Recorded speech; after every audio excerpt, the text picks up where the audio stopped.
Oh, what that Daniel, what that dang, God Daniel. Oh, what that dang.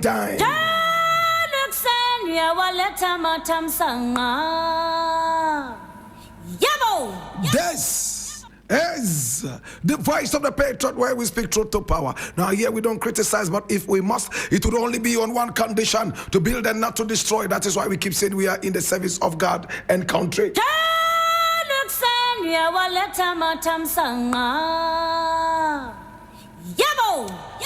Now here we are not neutral because we have taken sides, the side of the truth. That is why we are affectionately called the headquarters of the truth.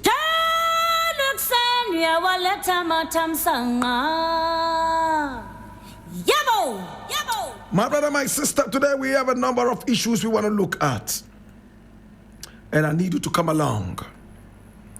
This is the voice of the Patriot, our daily editorial, where we speak truth to power. Now share the broadcast so many more people can be part of this caboodle. My name is Blakk Rasta. Now the very first story we want to look at today is taken from Ghana Web. And it says, no one will live like Alan did. And this is KT Hammond warning NPP presidential aspirants. And I read, former member of parliament for Adansia Sokwa, Kwabena Tahir Hammond, has cautioned new patriotic party flag bearer aspirants not to attempt leaving the party after the presidential primaries scheduled for January 2026. Now, according to him, the party will not tolerate a repeat of what happened in 2023 when former Trade and Industry Minister Alan Chemartin resigned from the NPP after losing the party's flag bearer race. Speaking on Yoruba TV, KT Hammond stressed that the party would not entertain any form of what he described as nonsense that could destroy the unity and cohesion of the party. Know how to go about your campaign so that we can elect our new flag bearer peacefully. After the primaries, nobody will be allowed to leave the party after using it for their personal gain. It won't happen like what Alan did. Alan is not coming back to the party, so nobody should think of breaking away. He warned.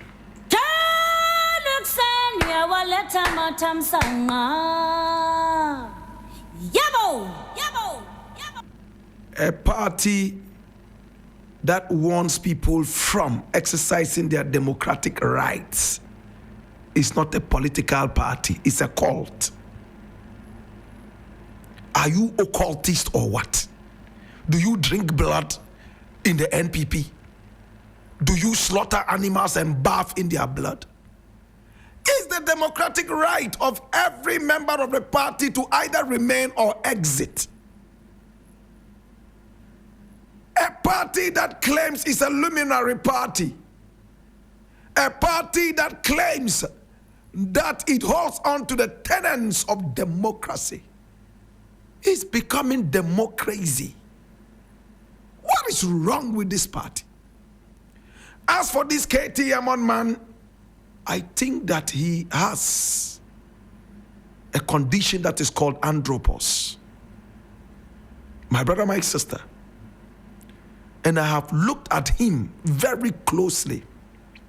These days, any kind of utterance he makes either falls short of common sense or is some brazen foolhardiness. Can I go deeper? Do we all remember this was the same politician who all of a sudden forgot the tenets of politics, that it is a numbers business? He went out insulting the numbers, the masses. He told them they had coconut heads and they couldn't rule, and that they're the old men, they are the wise ones and they can rule. having insulted the youth like this, forming the bedrock rock and the majority of the nation, he expected that they would vote for him because they fear him. They voted against him and kicked him out. I thought from that time he would have picked up a few lessons. But it looks like no. My brother, my sister, he went to court challenging the results of the election. The same man who took the matter to court refused to go to court. At the end of the day, the court was forced to pronounce judgment without him ever going there. Why did you go to court if you are not ready for the judgment? Now, listen to what he said. All the flag bearers should bear in mind, we will not allow them to leave the party like Alan did. You cannot use the party to your benefit and right after that you exit. For him, this is nonsense. He could have said this in another way. How could he have said it? We do not expect any flag bearer aspirant to exit the party like Alan did after the election. We expect that you will stay and help unite the party. We expect that you would build a stronger front. If today you couldn't make it, doesn't mean that you will not make it tomorrow. Seen? But no. The man who claims all the youth in Ghana have coconut heads is becoming a cult leader. Nobody would leave this party the way Alan did. The nonsensical way Alan left the party. We won't allow that nonsense. You can't use the party to your benefit and after that you exit. No, we will not allow that. It's their democratic right. And the Constitution of Ghana guarantees that. You can belong or unbelong to any society that you wish. My brother, my sister, an association that binds you from living is not ordinary. It is a cult. Well, Canada, Japan has already warned that should the elections not go his way via rigging, he would be worse than Alan. In other words, he might not only leave the party, but he will pull down the tenets and the foundations of the party. He has warned already. Maybe that is why KT Hammond is talking the way he's talking. But my brother, it is his democratic right to do that. To leave or to stay. That is the beauty of every society, every organization. It is only a cult where people drink blood and do blood covenants.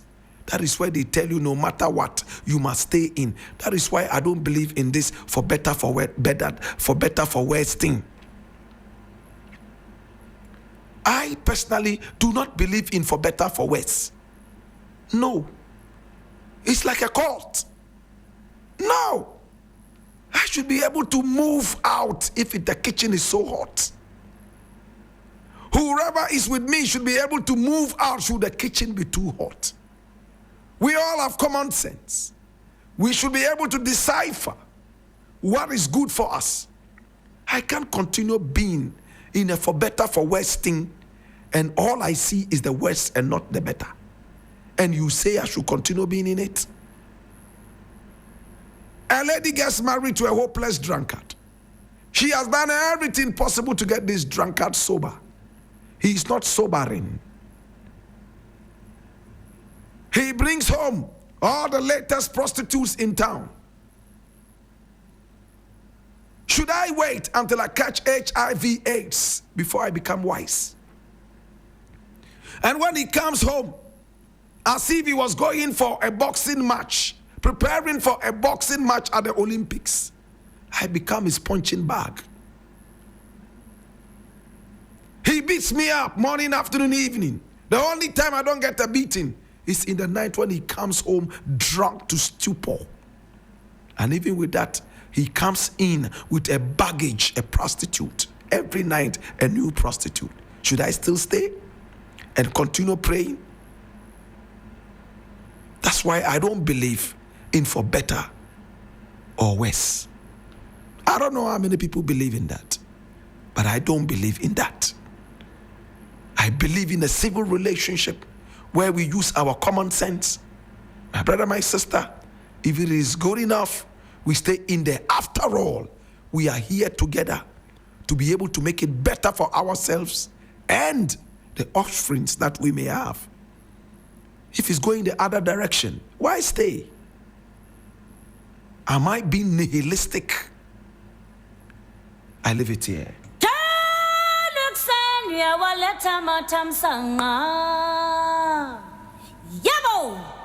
Now the next thing I want to look at is also taken from Ghana Web, and it says PAC Chair Abena Osei Asare vows to fight intimidation, focus on accountability. And I read, now the member of parliament for the Tiwa East constituency in the eastern region, Abena Osei Asare, has responded to a critics who claim she lacks the moral right to preside over the public account committee. Now, the former deputy finance minister declared that nothing could deter from fulfilling a constitutional mandate as chairperson of the public accounts committee. Now, according to her, she will not allow anyone to intimidate and talk down on her, despite being the norm for women who do their best in achieving greater heights in the political space. She reiterated her commitment to remaining focused and working diligently to reshape the narrative of the Public Accounts Committee and ensure that those managing government institutions are held accountable for any misuse of state funds.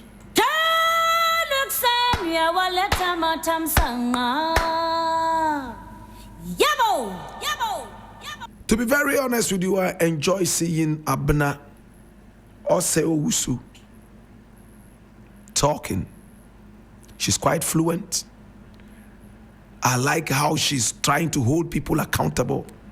But in my opinion, she doesn't have the moral right to be where she is, period. It's not about competence. It's about the moral right, the morality of what she is doing. A thief cannot be a policeman. Policing who? Other thieves? He doesn't have the moral right. A pastor who has a pornographic hub. A pastor who has an appetition bar. A pastor who has a gang of thieves stealing for him has no moral right to pastor any church. It's not about how well he preaches. It's not about how good he looks. It's about the morality of what he is doing. Can we get it straight? Abena Osei Asare does not have the moral right to do what she's doing in parliament, and we've made it clear on other platforms. My brother, my sister, A+ drew our attention to this woman's lackluster performance. And when we looked at it, we realized that we were missing something. The woman has been involved in activities that brought shame to this country. My brother, my sister, she was a member of the finance ministry, not an ordinary member. But, my brother, my sister, she was the deputy minister of finance. Please dash away the photo. You understand? Deputy finance minister. And under their regime, we saw a lot of controversies hitting left, right, and center And a lot of them, my brother, my sister, are being investigated. If she had any moral standing, I am sure that having seen that there's a lot of investigation going into a lot of controversies whilst you were in office, she should have excused herself. If I were her, I would do that. But no, she's here backing. I will stand for my right. It's because I'm a woman. That is why they are doing this. What kind of a joke is this? Today in Ghana, any female thief who is apprehended, oh, they are calling me a thief because I'm a woman. The gender card is unnecessarily being played every now and then. What has this got to do with women? Your regime was supposedly a thieving one. It was a kleptodom, and that's my own word. It was a kingdom of thieves, allegedly. That is why it is being investigated. There's a certain wrongdoing. So, the courts are looking at some of them. Investigators have told us that there was a wrongdoing. The Beijing Jiao controversy is still hanging around the necks of these people like an albatross. My brother, my sister, the SML, people like Kwesi Pratt have come out to say that this is the mother of all scandals. They paid themselves allegedly for no work done. The office of the special prosecutor has slapped charges left, right, and center, and is looking for your boss, who is now a fugitive. If I were this woman, I would shut up. The man that you worked under has become a fugitive, running away from justice, lying to the people of Ghana. You joined us with him, and together you quoted verses of the Bible and played holier than thou. We saw the whole ministry that you were a key member of build us an empty hole. An empty hole. My brother, my sister, today is one of the biggest controversies in our history. And you still have the effrontery. I'm a woman. Because I'm a woman, I will not allow any intimidation. If I were a member of this committee, I will resign immediately until this woman is taken out. 2, if I were to sit in front of this woman and be questioned, I will be mute. I won't open my mouth. Yes, I will be demonstrating against her presence there. What moral right does she have to sit there? And here she is, instead of reclusing herself, is that the correct word? Instead of excusing herself, my brother, my sister, she is telling us that because she's a woman, people are trying to intimidate her. When you were in the ministry, the youngest to ever be in that ministry as a deputy, you were only 38 at the time you entered there. This woman was born on the 16th of January, 1979. She was born in Achim, Eastern region. 38. At the time you were put in there, did you play the gender card? You enjoyed it and you said it was on merit. You should be ashamed that you and your boss supervised over the dwindling of this economy into oblivion. The economy performed the poorest. The economy was so terrible, we went around borrowing. You gave unprofessional, dirty haircuts to our fathers and mothers. You are not ashamed of this? If I were this woman, I will not sit down and be doing what I'm doing right now. What a joke. Look at all the controversies in your tenure of office. Today, you have the moral right to sit down and talk and ask people to account for their stewardness. Is it not a joke? Or am I being too emotional? What is happening to us as a people? It's a pure joke. The other people who are part of the PAC, I call on you not to talk when you go there. Sit down and look at her in the face. When she asks a question, don't answer. Any other member who asks you may answer, but not to this one. She doesn't have the moral right to do that. Investigations are going on. I understand that investigations are not done yet, but investigations don't have to be complete before you excuse yourself. When there's an investigation into serious issues like that, what do? We excuse ourselves. At least till the investigations are over. Cecilia Dapa did it. When we found millions under a bed and in rat holes, what did we do? We went after her. She resigned to allow for investigations. This one says, nobody's going to intimidate me. Nobody would intimidate me because I'm a woman. Hey, stop this joke and get out. I leave it here.